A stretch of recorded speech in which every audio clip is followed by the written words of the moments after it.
Hi friends, നമുക്കിന്നൊരു അടിപൊളി മുളക് ബജി ഉണ്ടാക്കി നോക്കിയാലോ. അപ്പോൾ ഇതെങ്ങനെ തയ്യാറാക്കുന്നത് നോക്കാം.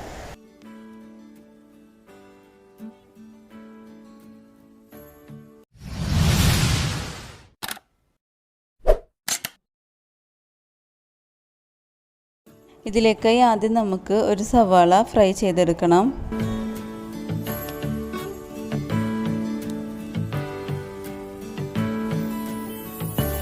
ഫ്രൈ ചെയ്യുമ്പോൾ കുറച്ച് കറിവേപ്പിലയും ഗരം മസാലയും കൂടി ചേർത്ത് ഫ്രൈ ചെയ്തെടുക്കുക. നന്നായി മുരിഞ്ഞു കഴിഞ്ഞാൽ നമുക്കിതൊരു പാത്രത്തിലേക്ക് മാറ്റാം. ഒരു ചിക്കൻ്റെ ബ്രസ്റ്റ് പീസ് എടുത്തിട്ടുണ്ട്. അത് നമുക്ക് ആദ്യം വേവിച്ചെടുക്കണം. കുറച്ച് കുരുമുളക് പൊടിയും ഉപ്പും നമ്മളിപ്പോൾ ഫ്രൈ ചെയ്തെടുത്ത സവാളയും കൂടി ചേർത്ത് വേവിച്ചെടുക്കുക. സവാള കൈ കൊണ്ടൊന്ന് പൊടിച്ചിട്ട് കൊടുക്കണം. ചിക്കൻ ഇവിടെ വെന്ത് വന്നിട്ടുണ്ട്. ഈ സ്റ്റോക്കിൽ നിന്നും നമുക്ക് ചിക്കൻ മാറ്റി വയ്ക്കാം. ഈ സ്റ്റോക്ക് വളരെ ടേസ്റ്റി ആയിട്ടുള്ളതാണ്. അതുകൊണ്ടാണ് ഞാൻ കുറച്ച് കൂടുതൽ വെള്ളമൊഴിച്ച് സ്റ്റോക്കാക്കി എടുത്തത്. 6 ബജിമുളക് ഇതിനായിട്ട് എടുത്തിട്ടുണ്ട്. നടുക്കീറിയതിന് ശേഷം ഇത് നമുക്കൊരു 10 മിനിറ്റ് ഉപ്പുവെള്ളത്തിലിട്ട് വയ്ക്കാം.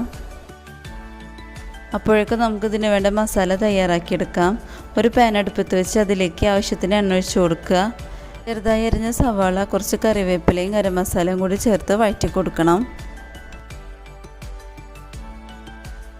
ഇതിലേക്ക് ഞാൻ കുറച്ച് ബിരിയാണി മസാലയും ഉപ്പും ചേർത്ത് കൊടുക്കുന്നുണ്ട്. ഒന്ന് വഴന്ന് വന്നു കഴിഞ്ഞാൽ ഇതിലേക്ക് ഇഞ്ചി വെളുത്തുള്ളി പേസ്റ്റ് ഇട്ട് കൊടുത്തൊന്ന് വഴറ്റി കൊടുക്കണം. മസാല ഒക്കെ നന്നായി വഴന്ന് വന്നാൽ ഇതിലേക്ക് ഒരു ഉരുളക്കിഴങ്ങ് വേവിച്ച് മീൻസ് ചെയ്തെടുത്തതാണ്. അത് ഇതിലേക്ക് ചേർത്ത് കൊടുത്ത് നന്നായിട്ട് മിക്സ് ചെയ്ത് കൊടുക്കണം. ഇനി ഇതിലേക്ക് വേവിച്ചെടുത്ത ചിക്കൻ ഗ്രൈൻഡറിലിട്ടൊന്ന് പൊടിച്ചെടുത്തതാണ്. അതും മല്ലിയിലയും കൂടി ചേർത്ത് കഴിഞ്ഞാൽ നമ്മുടെ മസാല ഇവിടെ റെഡിയായി. ഇനി ഇതിലേക്ക് വേണ്ട ബാറ്റർ തയ്യാറാക്കിയെടുക്കാം. ഒരു ബൗളെടുത്ത് അതിലേക്ക് കുറച്ച് കടലമാവ് ചേർത്ത് കൊടുക്കണം. അതിലേക്ക് ആവശ്യത്തിന് ഉപ്പും ഗരം മസാലയും കൂടി ചേർത്തൊന്ന് മിക്സ് ചെയ്ത് കൊടുക്കുക. ആവശ്യത്തിന് വെള്ളം ഒഴിച്ച് കൊടുത്ത് ബാറ്റർ റെഡിയാക്കി എടുക്കാം. ഇതിന് വേണ്ട ബാറ്റർ അധികം ലൂസ് ആവാനും ടൈറ്റ് ആവാനും പാടില്ല. ഈ ഒരു പരുവത്തിലായിട്ട് കിട്ടണം. ഇനി നമുക്ക് ഫില്ലിങ് റെഡിയാക്കി എടുക്കാം. ഒരു മുളകെടുത്ത് അതിലേക്ക് നമ്മൾ തയ്യാറാക്കി വെച്ച മസാലയിൽ നിന്നും ഒരു സ്പൂൺ എടുത്ത് ഇതിലേക്ക് നിറച്ച് കൊടുക്കണം.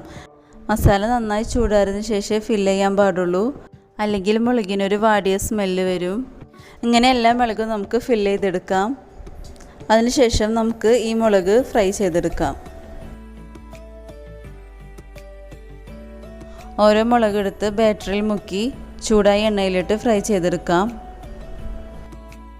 ഒരു വശം മുരിഞ്ഞു വന്നിട്ടുണ്ട്. നമുക്ക് മറിച്ചിട്ട് കൊടുക്കാം. ഇപ്പോൾ ഇത് 2 വശം മുരിഞ്ഞു വന്നിട്ടുണ്ട്. ഇനി നമുക്കിതൊരു പ്ലേറ്റിലേക്ക് മാറ്റാം. അങ്ങനെ നമ്മുടെ സ്പെഷ്യൽ മുളക് ബജി ഇവിടെ റെഡി ആയിട്ടുണ്ട്. നിങ്ങൾ തീർച്ചയായിട്ടും ട്രൈ ചെയ്ത് നോക്കണം. ഇത് വളരെ ടേസ്റ്റി ആയിട്ടുള്ളൊരു സ്നാക്സാണ്. ഇഷ്ടപ്പെട്ട് കഴിഞ്ഞാൽ ലൈക്ക് ചെയ്യുക, ഷെയർ ചെയ്യുക. നിങ്ങളുടെ അഭിപ്രായങ്ങളൊക്കെ ഫീഡ്ബാക്ക് ആയിട്ട് എന്നെ അറിയിക്കണം. ഇനിയൊരു പുതിയ വീഡിയോ ആയിട്ട് വരുന്നത് വരേക്കും ബൈ.